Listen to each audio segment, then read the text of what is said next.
A little context is necessary. It's May 24th, 1995. We're in London at the Prince of Wales Institute of Architecture. Christopher Alexander is speaking to architects, students and professionals. He's working with the Institute's students on a build in West Sussex. Alexander's on the board of this institute, founded by Charles, Prince of Wales. The institute is dedicated to traditional building techniques. This has a particular meaning for Alexander. Although he is a big advocate for buildings that are harmonious with the good in their surroundings, he doesn't feel people should try to emulate the image of traditional buildings.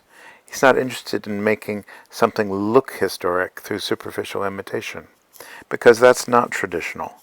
Traditionally, every part of a building or village or city was adapted and adjusted until it was good. The kind of tradition that interests Alexander is about the method of building, on site, with nature, with good things on and around the site, and with people and their realities, until the result is well adapted to the forces put upon it, until it connects the threads of everything good around it into a series of good, coherent solutions, until it has good feeling and supports life.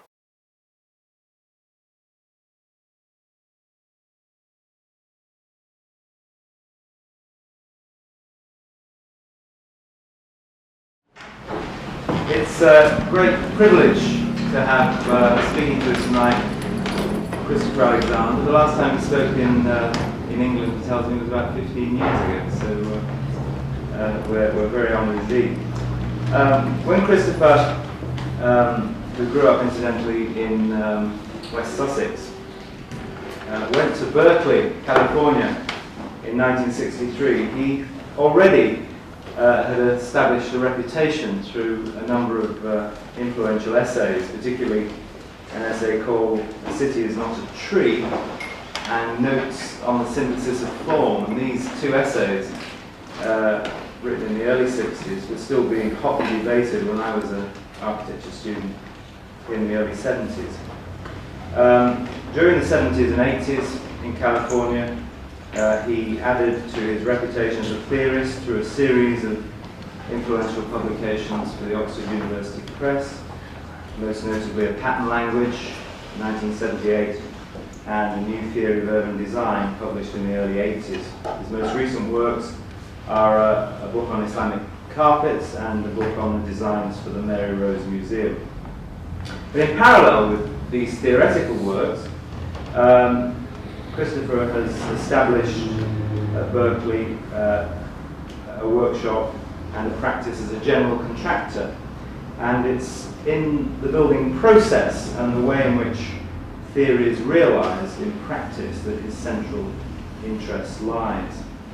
Some of these ideas have been worked out in the project which the Institute has been involved with Christopher over the last year, West Dean Visitor Centre in West Sussex, which began just over a year ago as a graduate student project here, and which the Prince of Wales is visiting tomorrow to mark the completion of the external shell. I won't say any more at this stage, but hand over to Christopher. It's great to have you. Thanks. Thank you.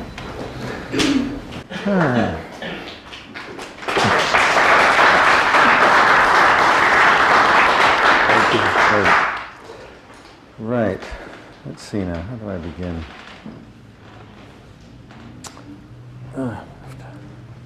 Make friends with this thing because I need it for the first slide. After that, I'll get it off here.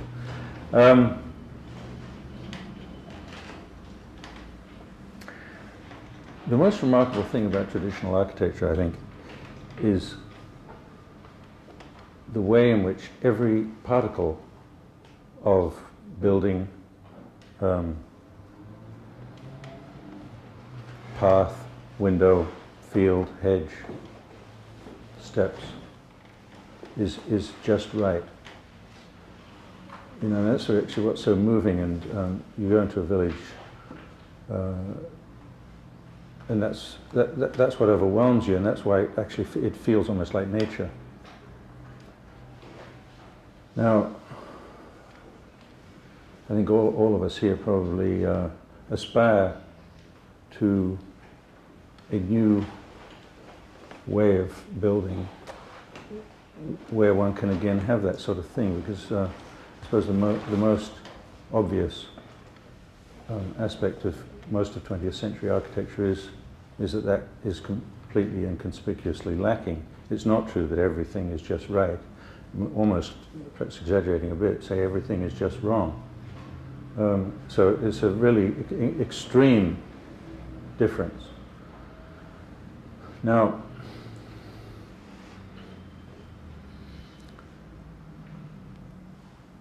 in traditional times, that business of getting everything just right comes about, of course, because the people who designed the buildings, I mean, there wasn't really such an activity, but anyway, in our terms, that's what was going on, I suppose.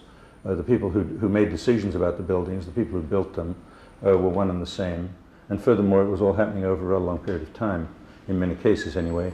So there was time for things to be sort of rubbed together, and you could gradually establish just exactly how big should this step be, or just exactly how big is the hearth in that fireplace in the farmhouse kitchen, or whatever it happens to be, you know. So these things are all happening gradually over time. And it's remarkable in a way that this is not more of a subject of discussion in... is that glass of water coming? Okay. No, it's good, it's a pretty small glass. Fizzy too. Anyway, it's actually remarkable that this hasn't really been a major subject of discussion.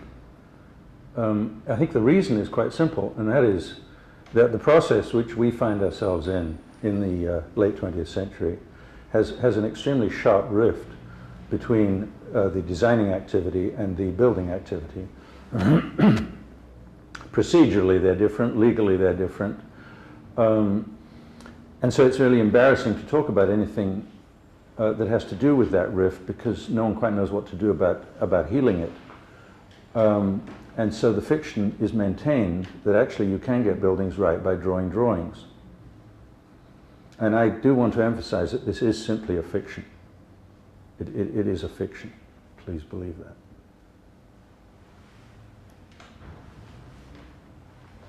But this fiction is necessary, because so long as we have the profession of architecture defined as it is currently defined, that's what architects do. They make drawings, make up working drawings, and sign a construction contract. And from then on, they sort of look over the shoulder of the builder. So of course you have to assume that it's actually possible to get buildings right by doing that, otherwise it would be ignominious, wouldn't it? And anyway, my own belief is that this is quite impossible. And so most of my activities have to do with trying to find modern forms of this process of getting things just right. It involves very many things. I mean, of course it involves, I think, a greater amount of working with people that buildings are for. It involves a much slower process on the land. It certainly does involve complete integration of the designing and building and monetary activities. Now, Brian sprung this little session on me a few hours before I got on the plane from California. Asked me to bring some slides, and actually I didn't have time to put any together because I was too rushed, but I was on my way to Texas, where we're currently building a project, and I was there for about 3 days, and I did, in the normal course of events, took a lot of pictures there of what we were doing and of what was going on. And I mean, this is a project where we are the general contractors. We're based in California. The project's in Texas, about 2,000 miles away. So that would be like being a general contractor here and building a building somewhere beyond Budapest, considerably beyond. So it's quite hard, but anyway, what I'm going to show you is really just sort of like a snapshot. 3 days in the middle of a construction project. We're a few months into this. These buildings will be finished probably in September, October. And I think you'll see what I mean by this process of getting things just right in one possible modern form. I mean the particular form that we, in my company, use. The project is it's a site on a lake in Austin, Texas. Very rather nice lake. It's artificial, actually. It's a reservoir, but it's the Colorado River has been dammed up. Very big lake. It's about 7 acres of buildable land on this site. Lots and lots of beautiful trees, and a group of families decided to build, in effect, a community together. It's not a village; it's a hamlet, I suppose, or anyway, it's. I mean, and we've currently got 3 of these houses under construction. There are 2 that are not under construction at the moment. Let me just show you the sort of lay of the land. Just switch this thing.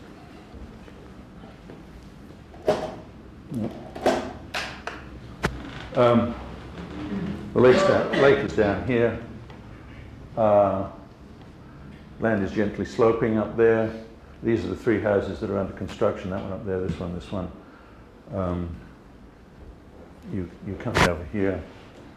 Cars essentially stop here. This is completely pedestrian in here. And the beautiful trees up and down. And there's a very rough indication here of a bit of common land, which I'll come to describe because it's quite crucial from the point of view of the way these families see things, that there is land that they share. There actually are no lot lines on this property. I mean, in other words, so they have private bits of land around their houses, but mainly it's all in common. Now, I think I'm going to get this thing out of the way. Thanks.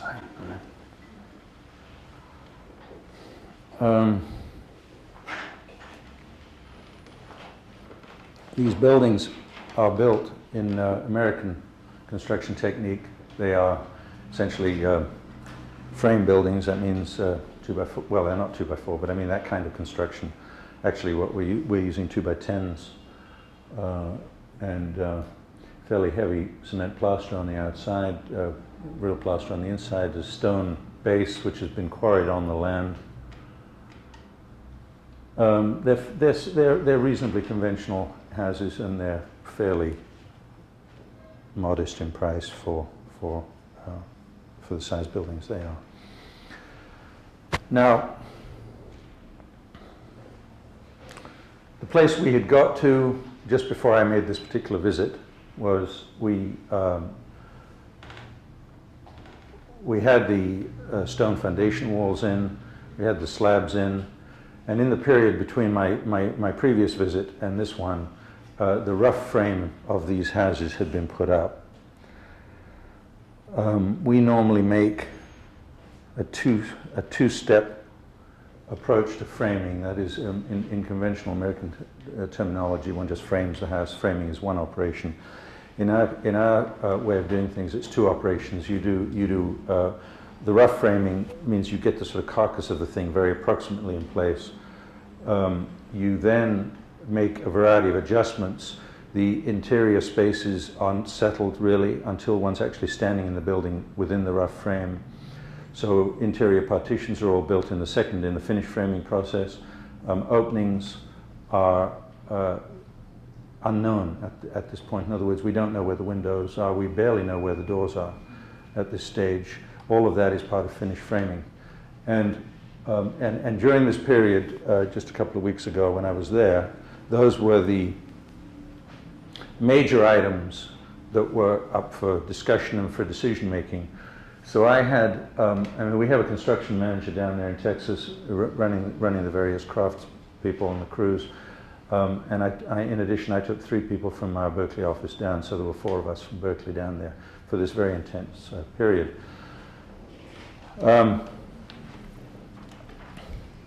Now, let's see, Is that, could somebody switch that on? Is it, or is it already on, perhaps? If I do that, does it? No. Great. Before we get just down to Texas, here's a photograph in one of our yards. And there are some pretty big porches on these buildings, which you'll see in a minute. And the question had come, well, we were sizing these. We virtually knew these were going to be 8 by 8s.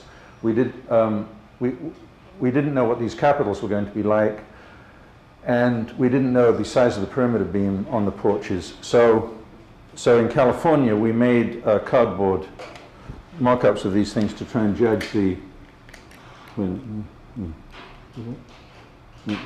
Wrong way. So there you see the capital a little bit beefed up. There you see it still beefier. And well, what we're looking for is simply the condition under which this is approximately the base spacing it will be, the condition under which the whole structure is likely to be most harmonious. Actually, as it turned out, then we decided we had to make those capitals smaller than what you're seeing here, of course. I can't remember which way I've got the slides going. Oh, that was to try something even bigger. Yeah, and the place where we ended up was actually, nope, this one pretty much. The perimeter beam, which I think in this mock-up, again, this is all cardboard, was a 6 by 10, and in the event, we decided that we had to add about a ½ an inch to the dimension of that. I want you to understand that these judgments are, they make you can see how different those capitals are. The capitals are only an inch or two different. That so-called 6 by 10 up there becomes enormously different when it becomes 6.5 or 6 3/4 inches. These kind of judgments are, I'd say, impossible to get right at the drawing stage, even though they seem relatively simple, because it isn't until you're actually standing around it and under it and looking at it from various different directions you can really feel what it's like. So most of what we do, we are paying this kind of attention, looking at every little thing.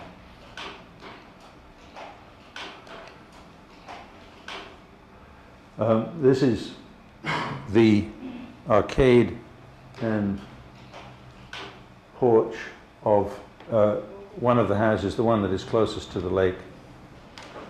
And you see the capitals in there, and these are the stone bases. There's a concrete catboard on the stone wall.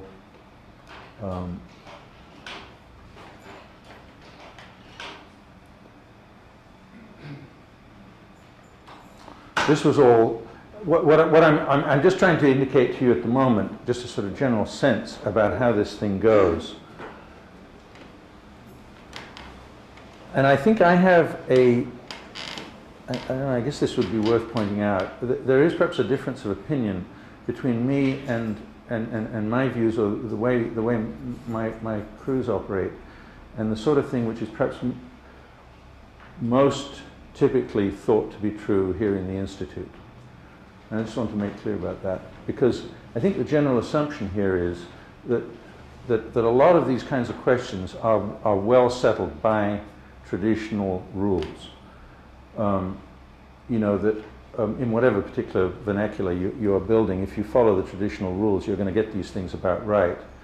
And in a sense, that is sort of the core of what one might call classical approach to architecture, to assume that those rules are reliable and that you just need to kind of be guided by them. And then from that point of view, the purpose of the Institute would be to make people more aware of those rules and reintroduce them into modern society in some effective form.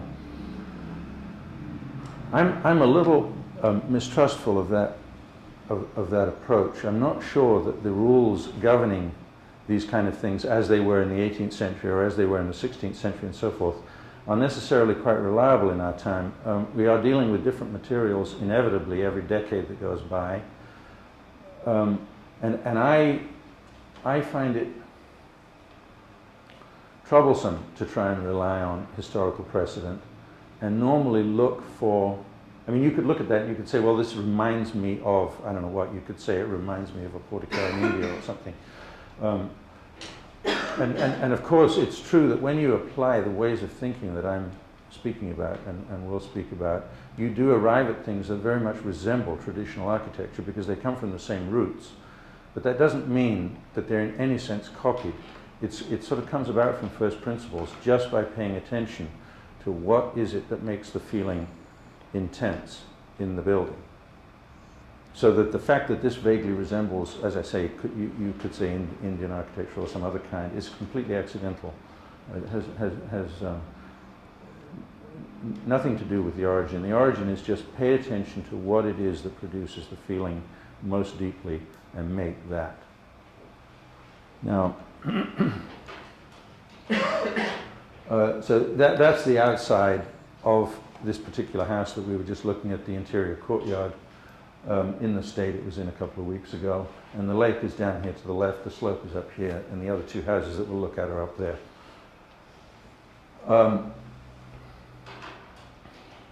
So we're occupied, this is Mr. and Mrs. Joya, these are the people this particular house is for. And by the way, I should digress here. Of course, these houses each one is designed, in effect, by the family. That is, this is not 3 designs produced by Chris Alexander or by CES. When we began the project, it was very much part and parcel of it that the families wanted houses that reflected their own dreams, their own feelings, aspirations, and so forth. Oddly, you may find this a bit strange. I worked with them sort of to some degree at long distance on the telephone and so forth. Of course, we met a couple of times. When I asked them to try to get clear about what they wanted in a house, the real work of laying out these houses, and the 3 houses are very, very different. The real work was done essentially in a 1-hour phone call, where I got the 2 man and woman of each of these 3 families on the phone with me, and I in effect said, walk me through your house. Now of course it isn't quite as easy as that. I know enough about how buildings unfold so that I could keep forcing them to answer the questions that in effect made the design unfold just in this very brief conversation. And literally by the time I got to the end of that 1-hour conversation, in effect, I wasn't drawing while it was going on. I was just listening. I encouraged them to close their eyes while they were talking to me. I sometimes closed my eyes just to visualize, okay, we're coming in the entrance. To the left we see this, there's the courtyard and so forth. And conversation could lead to an actual layout of a building. But I think it is very important, the life that these buildings will have, to the extent that they do, and let's cross my fingers at this moment, will come entirely because of this. I mean, because these people are deeply invested in it, and it is theirs. Anyway, so here we are, we're doing some work in the back. You can see, this is actually that exterior porch that we were just looking at the lake through, and they came to the conclusion a few weeks ago that they wanted to have the fireplace not in the house where it was originally drawn for building permit purposes. I'll come back to that in a sec, but that it would be a much better idea to put it out here in this porch. So this is a rough cardboard mock-up of the fireplace for the mason to get on with and build the fireplace. They are actually looking at, let me just, upstairs on the second floor, this is the balcony from their bedroom, and they were very concerned that this balcony should be quite contained, and they wanted to put a wall here. They wanted to enclose it much more than I at first thought was proper.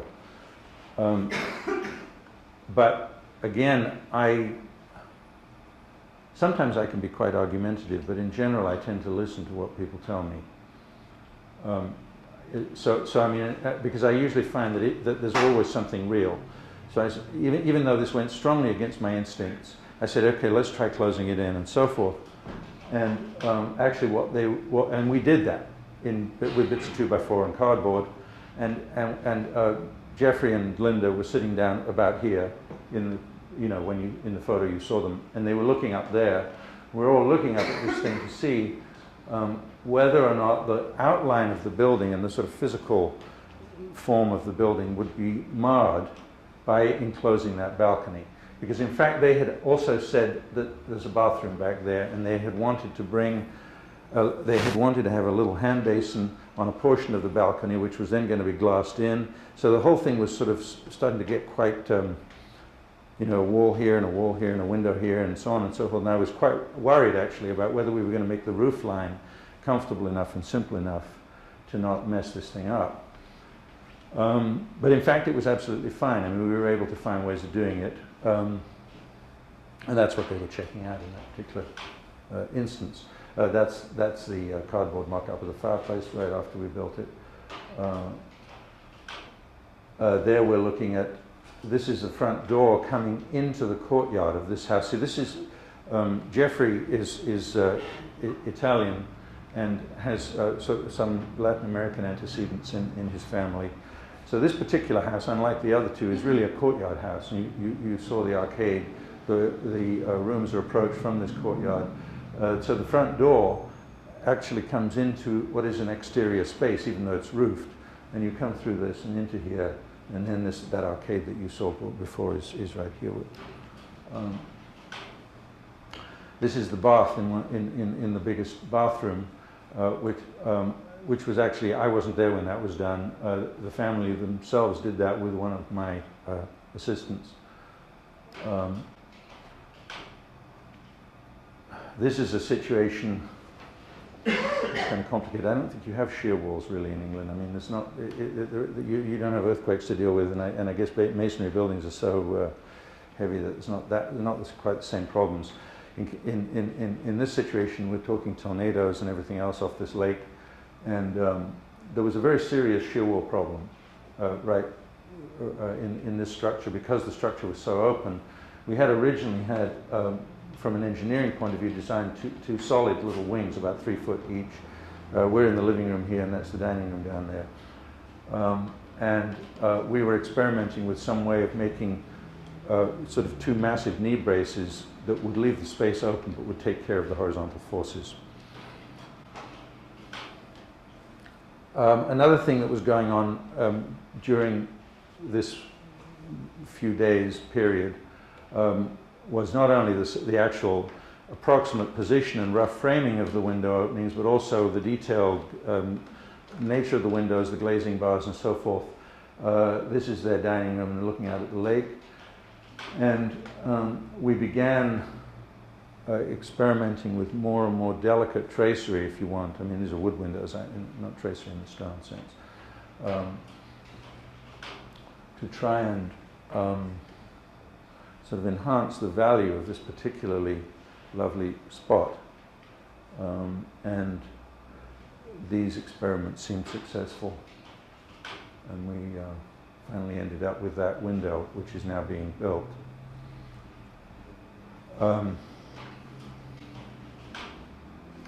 Another thing that was at issue, you can't really see it in these photographs. This courtyard, which hasn't been graded out yet, there's a lot of rubble in here, but this is actually going to be a paved courtyard, this exterior living space, which is central to the house, is to have an overhead trellis, which presumably will be planted with vines and so on and so forth. And I was quite worried at first because these columns were extremely low, and it felt odd in here. And then we were experimenting here.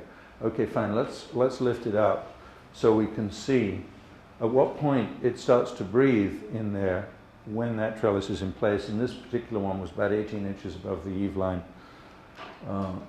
and that seemed to work all right and left everything alone. We're upstairs now in the same house, very near that balcony that I was showing you a moment ago. And this is a mock-up of their bed. And this is an alcove at the end of the upstairs master bedroom. And we weren't quite sure to what extent this thing should be glazed or not. And I formed the opinion gradually while we were doing it that actually it should be completely glazed. And so this is what we were looking at, and I think we did, yeah, well, these were two different versions of the same thing. And it's actually kind of interesting because, as you can see here, the sill, this is just surveyor's tape that we often use for these kind of things. The sill of this line of windows and of the ones back here is at that height, whereas the sill of this one is rather lower. And again, see, those are that kind of thing would be, in theory, you could think it out when you were at the drawing stage. But I must emphasize, in theory, at least I'm not smart enough to do it, I know that, and none of the people in our organization are smart enough to do it. Because it is the thing itself which speaks to you and tells you what to do, not to speak of the family themselves and their feelings. And they were very, very, very happy with this place, I think. This was an interesting question. Again, it's the same room, but it's the back uphill view, and some of the studs have been removed here, but that's the next house up there. It's a very lovely view of that house. And we were thinking that maybe we should put a window somewhere in this wall, but then after studying these other things, the balcony and the glazing around the bed alcove, it just seemed that it would be silly to be putting even further windows. So although this is a very lovely view, in fact we're going to build a solid wall across there, which is rather a shame, but you see, one has to balance these things out while one is going. Here we're on the same building. In fact, you can see that thing that I showed you a moment ago. Now, what we're getting ready to do, as I told you, the exterior of these buildings is to be finished with a 1.5 inch cement plaster. And on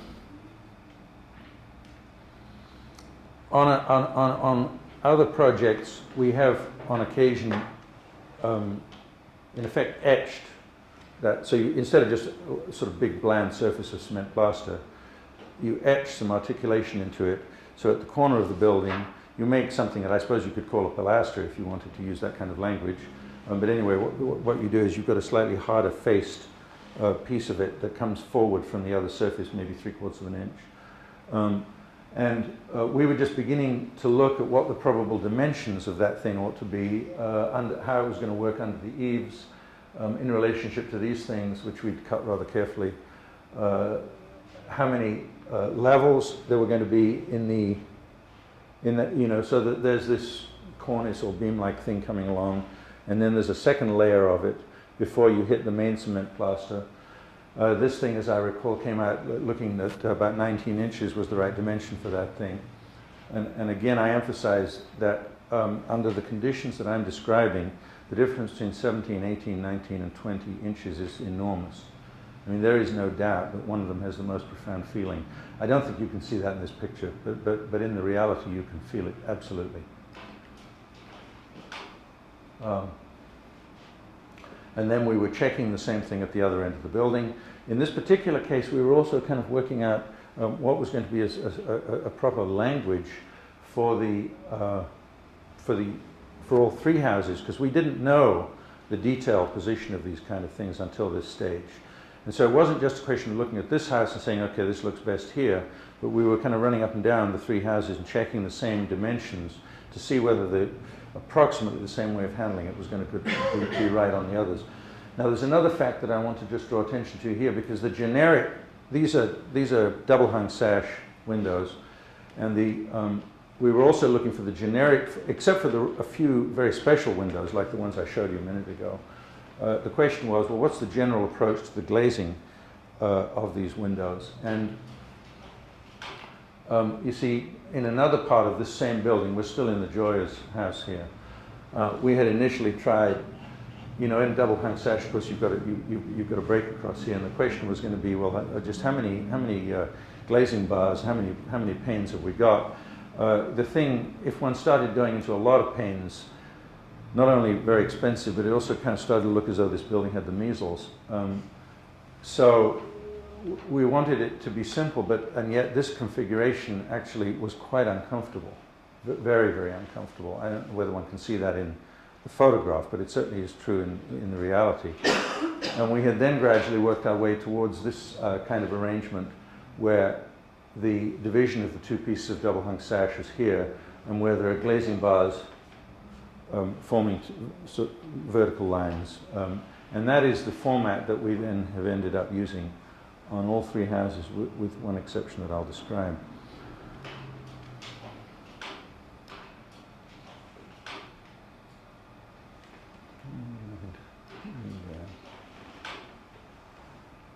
That's again just looking more carefully. Oh, on that corner we actually had some plaster work done. We got the plaster in and had a look at the plaster surfaces because in my experience people who do that work are quite often what they will naturally do is not necessarily the thing that actually has the most comfortable feeling on it.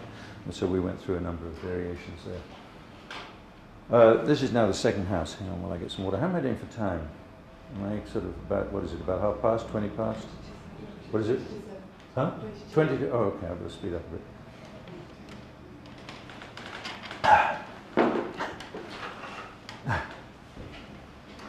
This is Jim and Sylvia Heise's house. It's a very different format.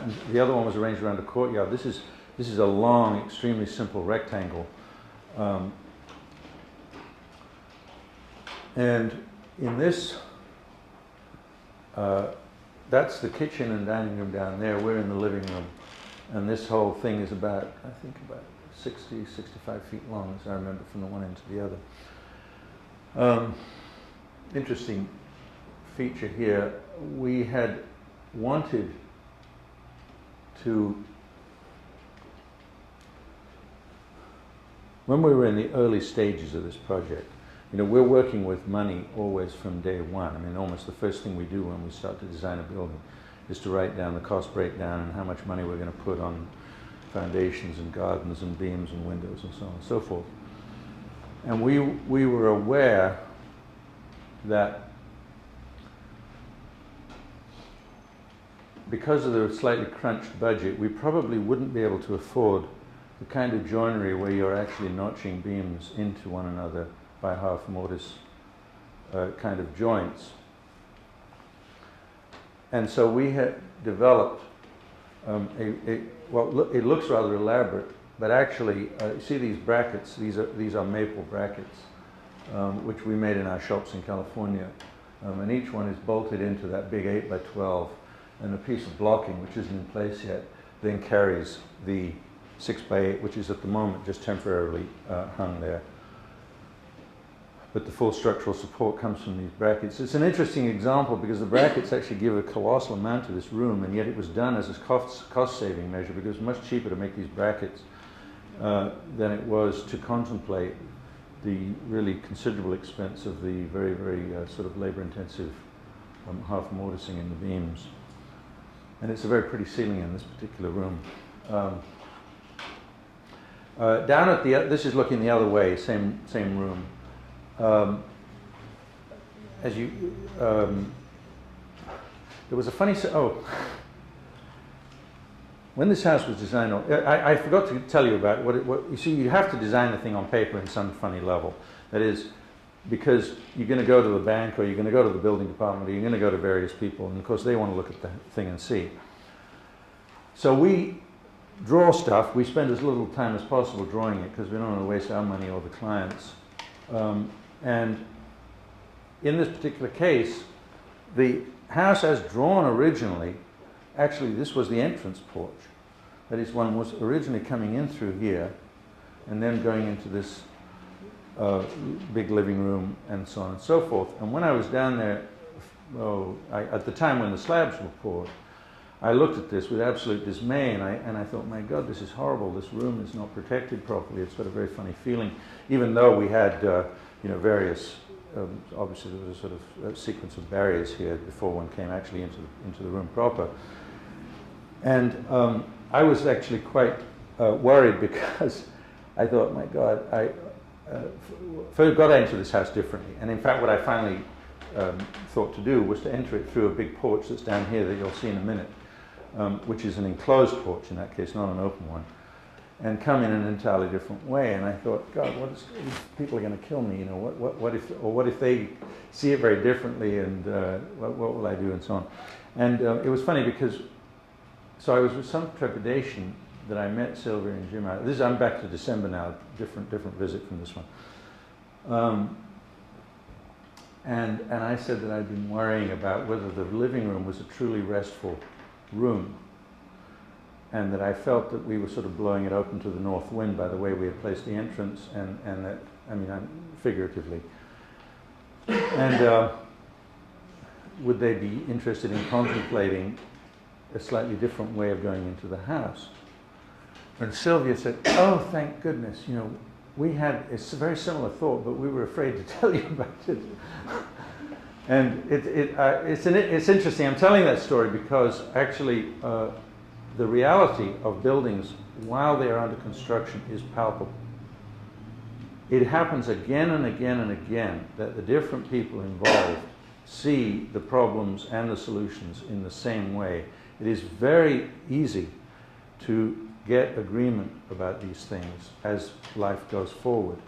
And it doesn't become a big thing about this is my opinion, this is your opinion, and all this sort of strange stuff that can happen around architectural projects. It just doesn't happen when you're working in the real situation as much as we are. Sorry, that was all a digression. The point is that after having eliminated this as an entrance, it became a kind of library alcove at the end of the living room. But just, I mean, here's a beautiful long room. I suppose it's about as long as this room, maybe, or it's about half as wide. And the library alcove smack dab bang in the middle at the far end. It was kind of a horrible feeling, like a shotgun or something. So we knew that we had still to sort of baffle it and protect it. And here we're experimenting with that and looking at, well, where is this going to be open? Where is it going to be closed? And how is that thing going to be protected? And in this picture, you see roughly what was finally settled on. And this place, when you sit in there, it's very charming. It has just a nice view out here into the porch beyond, which I'm going to show you. It leaves this room alone, and it has its integrity. And we went, yeah, I haven't talked about that really. I've just been showing you the pictures of one particular case. I mean, in this thing, we probably spent 2 hours moving these bits of cardboard around until we got the one that just seemed right. It isn't just, okay, that's it. And we made lots and lots of mistakes. And I think you have to recognize that most of what you do is wrong. You can only get to be right by being wrong. You know, you're wrong 9 times, and then the 10th time you may be right. And if you haven't got the nerve to be wrong 10 times or 9 times, you'll never find the 10th. So you just go in and you blunder around and do this stuff until it starts to come right. At least that's what I did here. Where are we? Oh, that's the other end. That's the kitchen. I'll drop that. I know I'm running out of time. This is the porch that is out beyond that living room. Here we are in the living room. The long axis of the living room is running across this picture. We're looking out through the windows to that porch out there, which has a rather nice beam structure.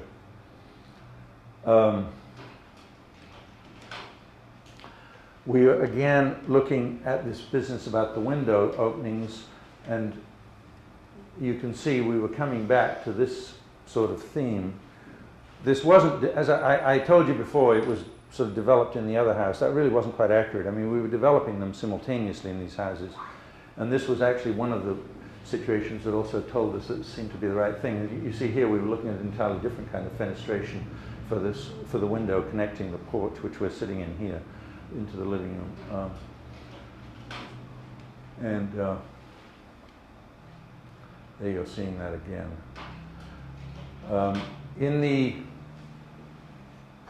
This porch, unlike the other porch, this is going to be enclosed. That is, it's got very, very large sliding windows. Texas is incredibly hot, as you probably know. And in the summer, it really can be almost unbearable. And these people decided that, that they wanted to air condition this room and have windows which could be open to the breeze when it wasn't hot enough to warrant that. But nevertheless, they want to spend a lot of time out there in this room. So we were now looking, okay, see, a little bit of a problem there because these capitals are really very beautiful, and okay, how are you going to bring a window in onto that capital without screwing up the whole situation? What we've done is effectively we put a transom up there in the position you can see. We've actually got a 2x4 up there. We'll cut in one fixed piece of glass. We'll actually probably use one of the various plastics which we use for glazing. In that particular instance, it's easier to cut to all those curves. And then the question was still, okay, fine, how are we going to handle this down below? And you can't see very clearly here. The one, I'm not sure if I've got the right slide. Oh yeah, you can see it there. The simplest one, you see, because one didn't really want to mess with this thing. It's so magnificent, that structure, that you start putting in funny windows all over the place and the danger of destroying it. So we got rid of all of this sort of thing and finally came just to a 3-track sliding window on roller bearings. So below that transom, you've just got these 3 very, very large things which are on 3 separate tracks and can slide and open the thing to the breeze. And that one does leave the structure pretty much alone. I mean, this is what one's always looking at is, okay, a certain structure is developed up to a certain point. What do you do next which leaves that structure alone and intensifies it and makes it more meaningful or more deep, but doesn't sort of start adding all kinds of frou-frou to it? Same house. Upstairs, we were in, well, first of all, what we normally do, we've got the upstairs floor laid in there, walk around on the floor, we have some idea how the rooms go, and we get a bunch of 2x4s, lay them on the ground, and in effect lay out the room layout, and then start walking around and seeing if it's comfortable. Nothing's framed, right, except the exterior perimeter wall. Now, we ran into a fairly substantial problem with these folks because I can't reproduce it because I didn't happen to have pictures of it. But the fact of the matter was the thing was too damn small. It's a pretty big house, but anyway, the way it worked out with there was a sort of a library and there's a spare room and then there's a master bedroom and lots of storage. This is Texas. And you know, bathroom and boom. And somehow the master bedroom itself was just too small. And no matter what we did, we couldn't quite work it out. And Sylvia was pretty upset, quite understandably. And at a certain point, I simply said, now, by the way, this thing here is the roof of that big porch that we were looking at a moment ago, just so you know where you are. And this was originally intended as a big, flat terrace over that porch. And I said, look, you know, I think what we'll do here, I spent a bit of time with her and looked at the whole thing. We'll build that, we'll build your bed out over the porch. So suddenly, we had a situation where we added, let me just think, let's see, 40, 50, something like 50 or 60 square feet of construction for free. This is what I want to emphasize. I haven't talked much about money. I think you may have gathered from what I've been telling you that the way these contracts run that we operate with, well, actually, no, I haven't said this. I better explain this. It's a fixed price contract. Each house, so much money. We're going to deliver the house, come what may, no matter what, it's going to be delivered for that sum. I mean, if you tried to do the sort of stuff that I'm showing you here under the conventional type of contract system with change orders and everything else, you'd not only go nuts, but you'd also lose your shirt completely. I mean, the thing would just go sky high out of the moon, you know. In return for that, for that promise to deliver the building absolutely to the penny on budget, the client has to relinquish an amazing amount of control. Because in effect, I say, look, I can only sign that contract if you will let me do whatever I have to do to make it happen. Now, if I was, if I wanted to take the money and go off to the Canary Islands, in effect I could, because the kind of contract that we have would permit us to put inferior materials, do this, do that, and so forth, and somehow disappear the money. As far as what we get paid, I mean, just so you understand this, the amount that we get paid is a fixed percentage of the construction budget. It's a management fee, and that's all we get. But we are playing with, in this case, somewhere on the order of about $300,000 for this house. £200,000, a little bit less. We have complete control of playing with that money. And if I want to delete something, I'll delete it. Now, I very rarely do that, because actually my aim in life is to try and make the buildings as good as possible. I wouldn't do that unless the most dire circumstances arose. And usually what happens is that we're throwing stuff in all the time because we're very, very conservative. And we protect the money in the contract. We protect the contingency monies that are associated with each subcontract, in order to be able to do all sorts of extra things that were not contemplated. And so when I say, well, this was done for free, I mean that literally, that problem arose, we threw in 50 square feet of construction, simply, we knew we could cover it. Actually, our main worry was whether the porch, which was designed, the beams are stressed to the maximum, which was designed for a very particular kind of live load, would be able to handle the additional structure load coming down on it from these posts and beams. And we checked that out, and we found that it was possible, provided we sort of took a little bit of load away from here.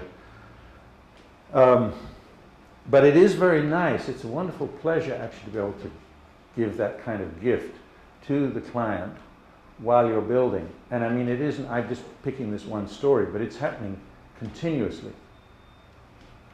So that because of very, very careful conservative money management, one's constantly able to throw in all kinds of nice things which were unexpected and which in a conventional type of contract would absolutely break the bank and send this thing into, some other realm of cost. So that was a slight embellishment of that particular thing. What are we looking at here? Oh, well, I think this photograph simply says that we're looking at the way these windows work out, and we're just sort of checking it from the outside to make sure that it seems comfortable. Now, here's an interesting example of something. This is unusual. This hasn't happened to me very often. When we were working out our cost projections, I felt that the overhanging eave and these sort of carefully cut rafter tails were not perhaps quite enough, and I had allowed for some copper brackets that were going to support rafters every third or fourth rafter. It's sort of a big bowed piece of copper like that, which goes up and tucks under the rafter and is bolted into it like this. And we'd made one of these in our shops in California. Didn't take it down to Texas on this visit, but I was enjoying the eaves very much. I thought that they had worked out extremely well. Very big 3-foot overhangs, rafter tails very nice. And I suddenly had a little bit of a worry as to whether these brackets that we were contemplating were actually going to help or not. So we made up one of these brackets in cardboard just to sort of check it out. And you're looking at it there.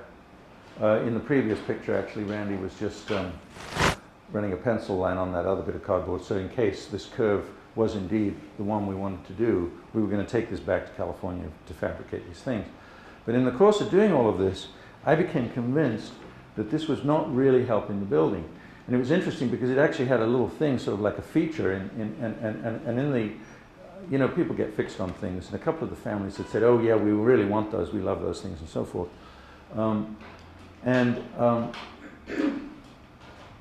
You know, just because it's a feature or something, and so therefore, and it's made of copper, and so you think, oh, I must have that, it's great, and so on. But actually, it doesn't help the building. It is negative to the building, and I became fairly convinced of that after looking at it for a couple of days, and so we're simply going to eliminate, we're going to take it out. That's a couple $1,000, which will, of course, be put somewhere else.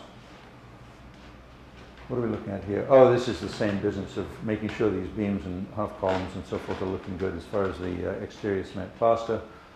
We were beginning to work out how we might approach, you can't really see it here, but since this is the new entrance, see, that was that big porch that I showed you, and the new entrance is going in here, and to mark it, rather than just have a door disappearing into this big porch, we need some sort of little thing out there, and we were just beginning to try to get ideas about how to do that, but we ran out of time, so we'll work it out next time.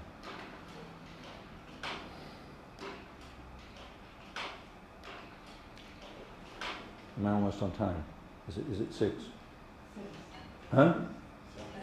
7, I mean. I'll race a little bit. Oh, sorry, yeah.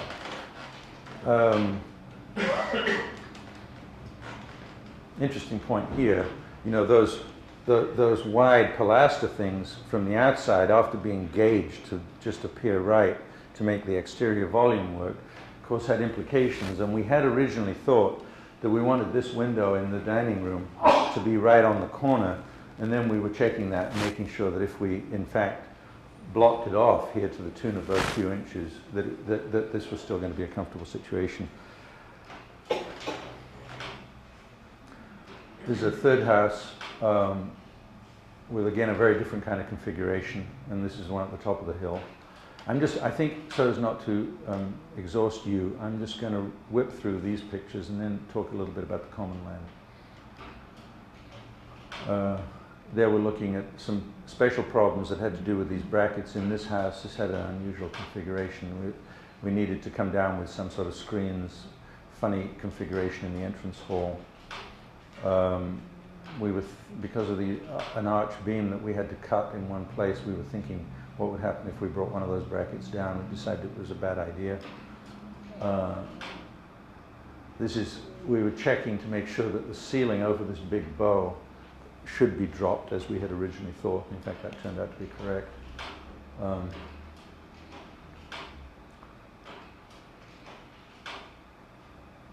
This is looking from the fireplace of that room. It's a very, very lovely view through those windows, out beyond, through the porch beyond.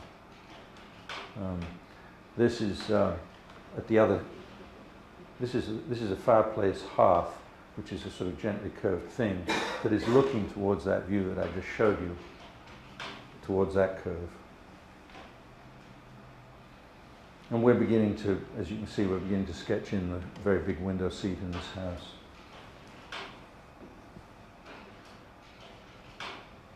That's upstairs. We're looking at it. Mike and Patricia, that do the plans of this house, had laid out something rather odd upstairs, I thought, and I was worried about it. So this was an attempt to demonstrate to them what would happen, and that if one moved that wall to a certain point, there'd be a comfortable place to put a chair, whereas if one put it where they had thought to put it, the room would kind of fall apart. This is an interesting situation. They've got almost a sort of fantasy here where they've got their bathroom actually outdoors. So, and this was a beginning mock-up of that, getting a look at it and look at how it was screened from the surroundings. So, that was a first sketch of a seat on a terrace outside their bedroom. Now, very quickly, just one more point. At this early stage, we were beginning to lay out the common land. Now, you remember at the beginning I showed that drawing where there was that sort of rather long sort of long oval curved thing that I said was the common land. What I'm doing there is that amongst all these oak trees and in this sort of very splendid thing that falls down, I'm enclosing one part with a very low 16-inch stone wall. And inside that will be laid to grass, you know, with turf and so forth. So that'll be a velvety, very, very, very long 200-300 foot swath. This is the Heine house, which is the second one, you know, the long, thin house. That's the courtyard house down there. We're looking down this way, and we were beginning to get this stuff clear. And also, there's a sort of a gate-like thing at the entrance of each of the three houses as it opens off this common land. At the very top of the common land, there's almost a sort of apse-like thing where there's a seat under some trees, and then there's a fountain. We're going to pump water from the lake up to this fountain, and then have it trickling all the way down the hill, going through the common land. The first time we did this, it was in the wrong place, and we had to mess around with it. There was a lot of negotiation here because people came to visit, and one said, look, you know, oh, that's a bit too close to my house. This is the third house that I showed you, was up here, you see. And at first, this thing was uncomfortably close to them.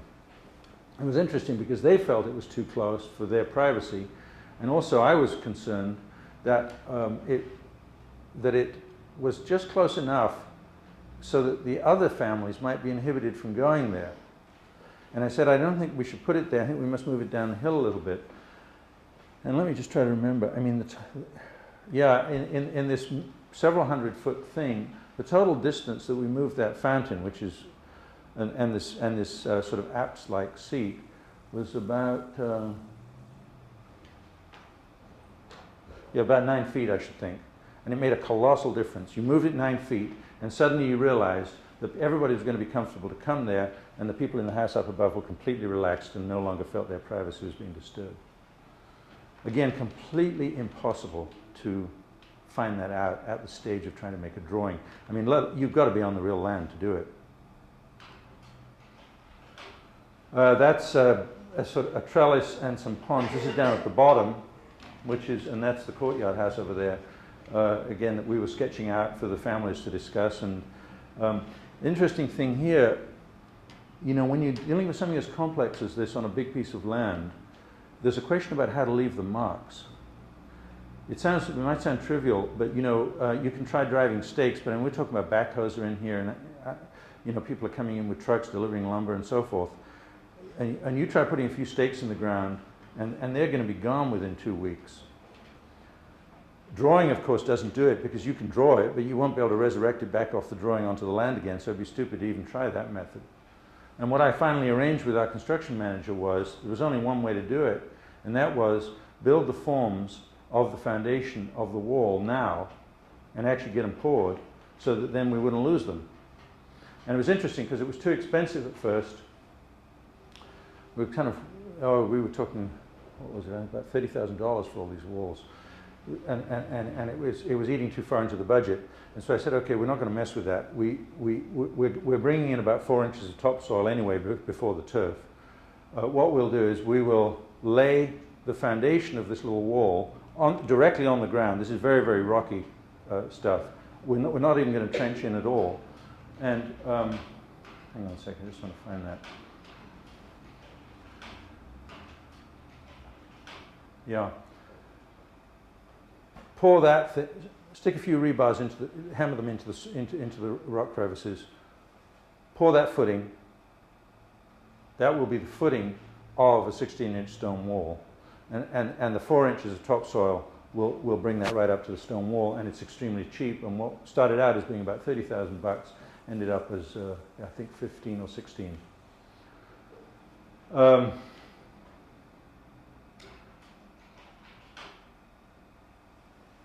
I better stop.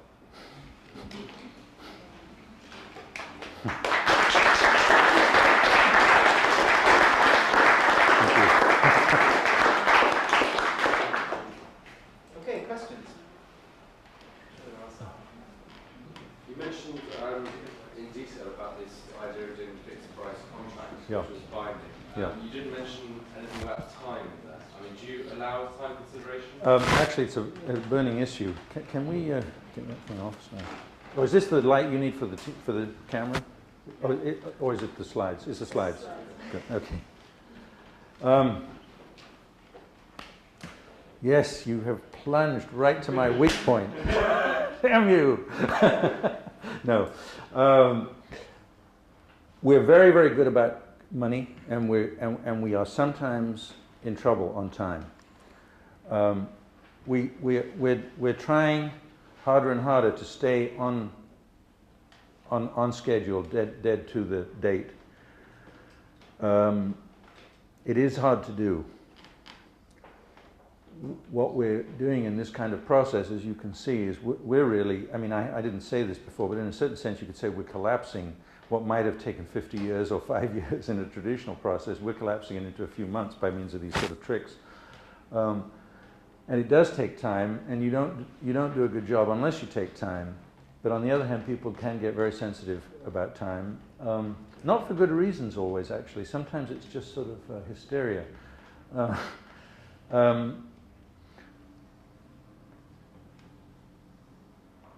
And I think the ultimate resolution of that issue is going to be a little bit of give and take. I hope to continue educating clients that a little bit of time is needed beyond what they might think. But on the other hand, I hope that we can do a better and better job of actually delivering it on the money as far as time is concerned. It is hard, though. That is more difficult, oddly, than meeting the budget. It's striking that a lot of your clients obviously seem to invest so much personal input into these projects that they often have these sort of fancies, sort of, I want to be in there by Christmas. Well, that's right. That Yes. sort of thing. And that's, is that something you approach them initially when you're tendering for the contract, or they're approaching you for the contract? You mean, do I say this is going to take a bit longer? Yeah.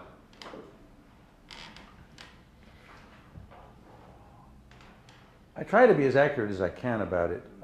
Yeah, I suppose that I do say things like that. I'm just trying to... I was actually serious. It's funny, you put your finger right on this, because in some ways it is the most serious problem. And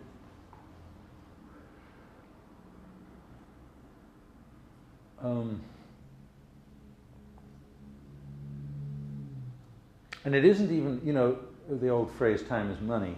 It's actually not involved here.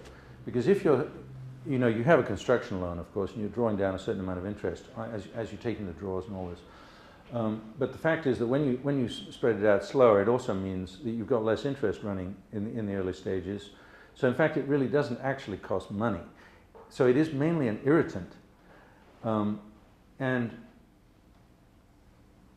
I think people are almost programmed nowadays to assume that along with the McDonald's hamburger, the building is to be delivered by December the 11th.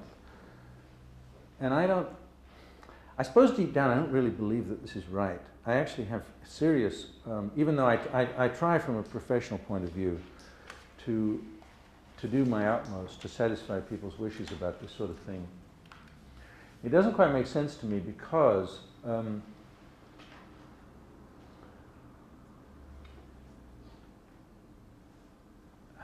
it actually is morally repugnant to me. I mean, this you know, in the Middle Ages, a lot of the English cathedrals had scaffolding on them all the time. And in fact, I've heard that it was considered an affront to God to have all the scaffolding off because it was inconceivable that such a thing could be finished. And I mean, really buildings are like that. You know, there isn't actually, even the idea of a delivery date is sort of strange. A building is a living thing, you know, and you're planting plants and you're starting to fix things up and you want to build a shelf here and you go and you're going to paint this and so on. So actually, the whole conception of it in terms of modern ways of thinking about time is quite troublesome. I do try to be as responsible as I can in spite of my moral objections. And of course, one reason is that we can't go on screwing around with it anyway, because we're going to get broke ultimately if we do. So there is a certain pressure caused by that.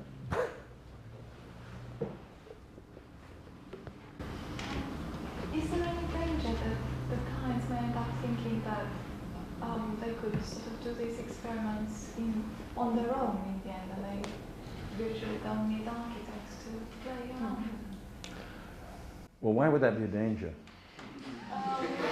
Danger to whom? Actually, by the way, I think the answer is no. But I mean, in other words, I think people usually find that they need a lot of help, and they're very sort of they enjoy the help, and they need encouragement, and they need wisdom. Actually, in other words, you can stick this stuff up. Sometimes you can tell, and sometimes you can't quite tell. But you know, so I mean, I've never had somebody say, "By the way, goodbye. I'm going to do this." But if it did happen, why would it be a danger? I mean, in traditional societies, people built stuff, you know. I mean, I'd love it if that was happening.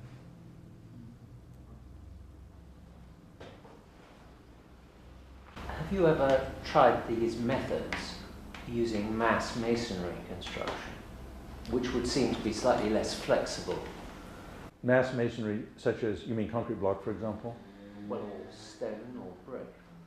What do you mean by mass masonry? Oh, I see. What you, oh, sorry. Yes, indeed. Oh, right. Walls. Yes. Yeah, I mean, we're this building that we're having a sort of semi-opening of tomorrow is built in Sussex flint, brick, stone. It's got massive walls. I mean, really massive walls. It's a very, very heavy building. It's got it's one of the heaviest buildings I've ever built, and we've used all these techniques exactly in that building. And there we are, in fact, on budget and on time.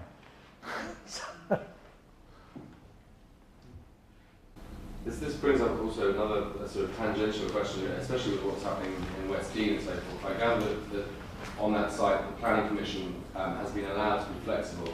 But I mean, does it work the same way in the States? So, for instance, if you're going to add 50 square foot of extra space, is that going to be difficult? Well, Texas being what it is, it's a little bit easier there. If that was in California, it would sort of depend. We have pretty good relations with the building inspectors in the places where we build a lot. So they know that we build, it's interesting, I mean, we build good things, and the inspectors like us for that reason, because they enjoy it and they know that it's serious stuff. But actually it can be quite a problem. I mean, and the one annoying thing about that is, which sometimes you get into a bureaucratic situation and suddenly you have to be endlessly taking other little supplementary drawings down for structural checking and so forth. And that becomes a kind of a pain, actually. It doesn't happen a lot, though. It's certainly well within limits. I mean, it doesn't turn into a prohibitive situation. It's just a nuisance when it occurs.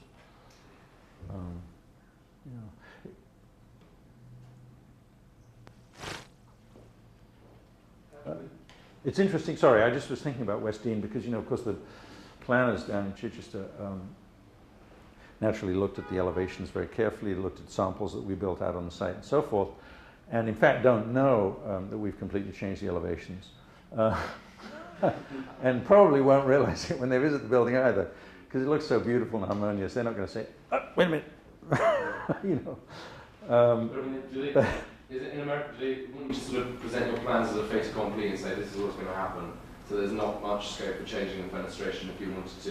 Because I gather in West Dean you had to resubmit for putting a bow window in. No, we didn't resubmit. No, no, we did not. No, and I mean, what you do have to do, and this is something I haven't mentioned. I mean, we have engineers as part of our organization. I mean, I'm a part engineer by training, and you can't do this kind of work in this way unless you've got engineering skills right to hand, because you are making serious life-threatening decisions. So you have to be right about them. You have to be very, very responsible when it comes to those things. And John Hewitt down in West Dean is, he's an engineer. He's the one who's running the construction there. And I mean, the perimeter beam down there, we've messed about with it quite a bit. We suddenly threw in all sorts of arches, loaded the beams differently, and so forth. We could, I mean, let's actually be clear and be honest about that. Because if they had made us go back, if we had had to go through revised plan check on those things, that would have put a serious dent in the time. And actually we didn't, we just, Chris, there are two assumptions one might make looking at the slides. One of which has been mentioned, in other words, this is only applicable to lightweight timber construction. The other one is that actually it's well suited to building houses and modestly scaled building. right. But you couldn't build a Lloyd building. Oh, right. Yes. Sorry, I didn't quite get the gist. Actually, that was the question from the back, and you're right. I didn't. Actually, it's very, very unusual for us to build, even though these are 2x10s. To build wood frame construction, very unusual. We usually build in concrete or in heavy timber construction and so forth. So it's your question about the masonry. I mean, in Mexico we built all masonry. In Japan we built poured concrete buildings and so forth. So it isn't actually our norm to work in this particular medium. I was thinking about, putting windows a bit near the corners, for instance, becomes more of a problem. Well, it is a bit more of a problem because what you have to do is, as the walls are going up, you have to kind of check those questions when you're up to sill level, and you can do it actually. You can feel the impact of the openings and so forth and the views. What you don't get quite so efficiently is the sense of the light. You follow what I'm saying? I mean, obviously, because you haven't got anything overhead. But I mean, I've used these techniques in masonry construction a lot. We've built relatively big buildings. We built 5-story apartment building in Tokyo, essentially along these lines. Built auditorium in Tokyo, which is a fairly big building in the same general technique. So it doesn't. We haven't built a 50-story building. I don't think I ever want to. I tried to build a 10-story building once and didn't get a chance to. But I believe it could have been possible for that building. You spoke about architecture and building and losing track, and you seem to be suggesting that. What sort of period, I know it's a generalization, where do you sit? We left off and we Oh, I see. Yeah, where did this thing go wrong? Yeah. I mean, is it to do with the advent of industrialization, or is it 20th century? Oh, I actually think it happened about 1650. It didn't make itself felt immediately because I believe that the problem is cosmological and has to do with philosophical principles and the rift between the I and the you, or between the objective out there and the personal interior. And that actually happened when the great religious period came to an end. And with the Enlightenment, so-called, one started forming this quite fantastic Cartesian picture of the world. And within that Cartesian picture, you have inevitably a split between the so-called objective geometrical out there and the subjectively felt in here. And actually, although Whitehead and many others, began being troubled about this, nearly 100 years ago, the fact is that we haven't resolved this problem. We've not resolved it at all, and we are still living in a cosmological situation, which is the Cartesian one, even though we now drink herbal tea and, have massages and spiritual reunions and so forth. And I think this is all very positive and is moving in the right direction.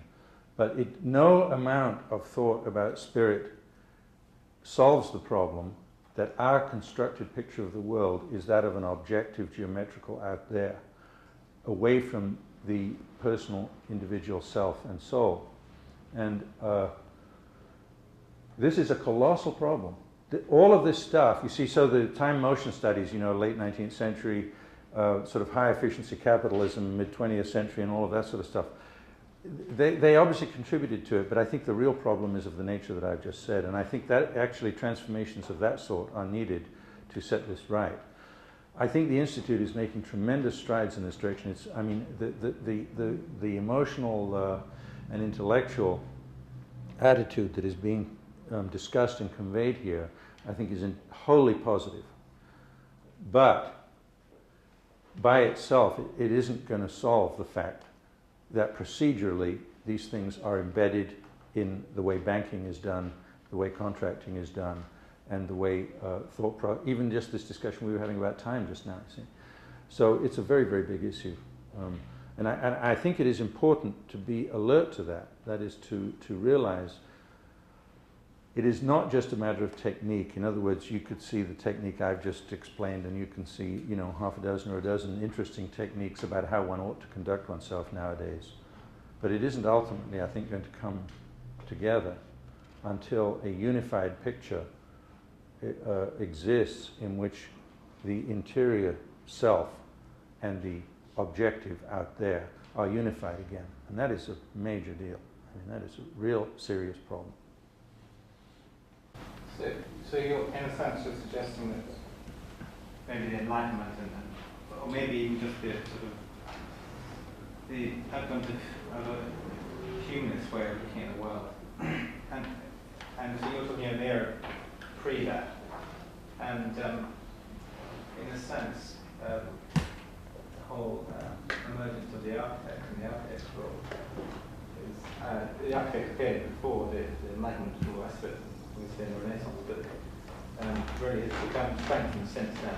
You're talking about a kind of world in which maybe we have to stop thinking about the whole idea of the architect. Well, I do think so. Yes, and I think you're quite right.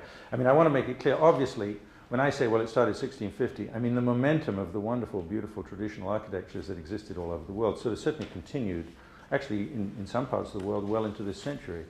And certainly in most parts of the world still existed in the 18th and in the early 19th. But that's just the momentum. It's not actually the core of it. Yeah.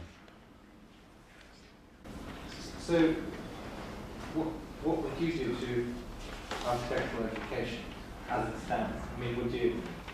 I personally would kind of scrap it all and start again. What would you sort of suggest? Because you seem to be going to another extreme in a way. That is a way of getting things done, getting things changed. But you seem to have gone to an entirely opposite extreme.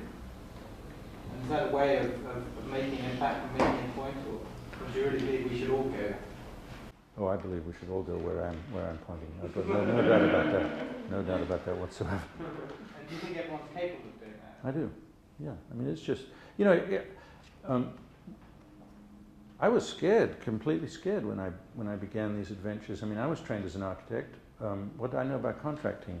And I first realized intellectually that these things had to be fused. And I thought, well, my God, what am I going to do about that? And in fact, I put that proposition, I mean, this is in the 70s, to my colleagues in the Center for Environmental Instruction. I said, I've been thinking about this situation. We cannot go on as we're doing. We had just finished building a clinic in the normal contract approach. Complete disaster. I mean, it's an okay building, but it hasn't got anything of what I think is actually important. And I said, we've got to do this. We've got to start doing contracting. We've got to get ourselves shaped up for this. And here am I, a kid from Cambridge, England, architecture school, knows nothing about business, knows nothing about contracting. I was apprenticed to a bricklayer for a few months once in Sussex. And, suddenly I've actually got to start doing this. In fact, let me tell you a funny story about it. Because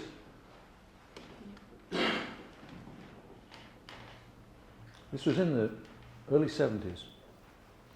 And I don't know how, but somehow the word must have got out, or we got into some kind of funky hippie yellow pages or something. Anyway, one day I got a call at the office, would you come and do our factory lunchroom? I went down there to talk to the client, found out that what they wanted was for it to be built. In other words, it wasn't, would you design our factory lunchroom? It was, would you build our factory lunchroom? And I said, I'll have to think about this. I think I'm too busy. Scared shitless.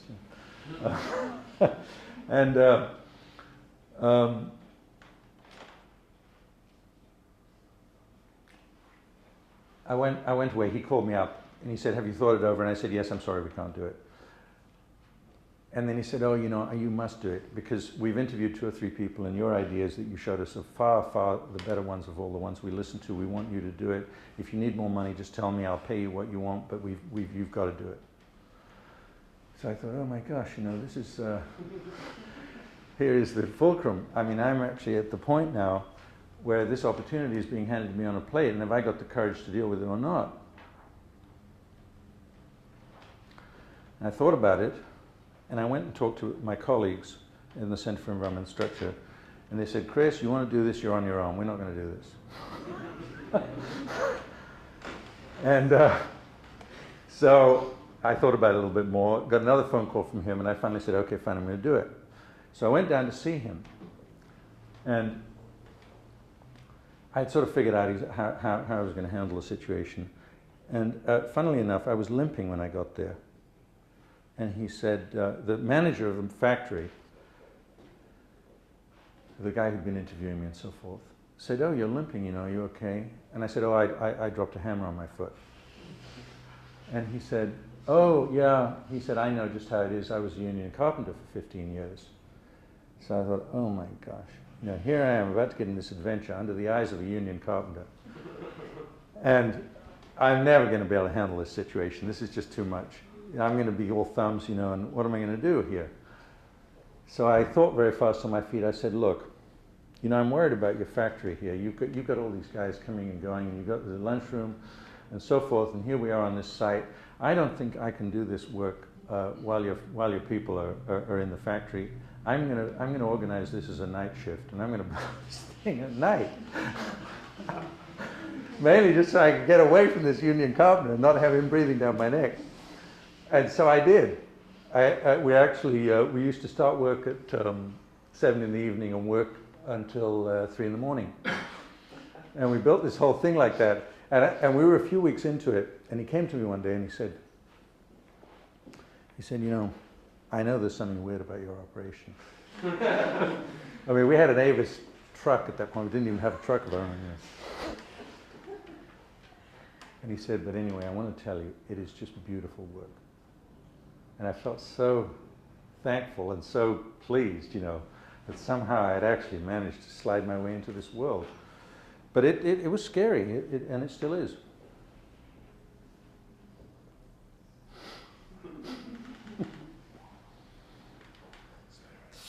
Time to stop, Matt. Huh? I'm sure they're. So thank you. Thank you very much. Thank you.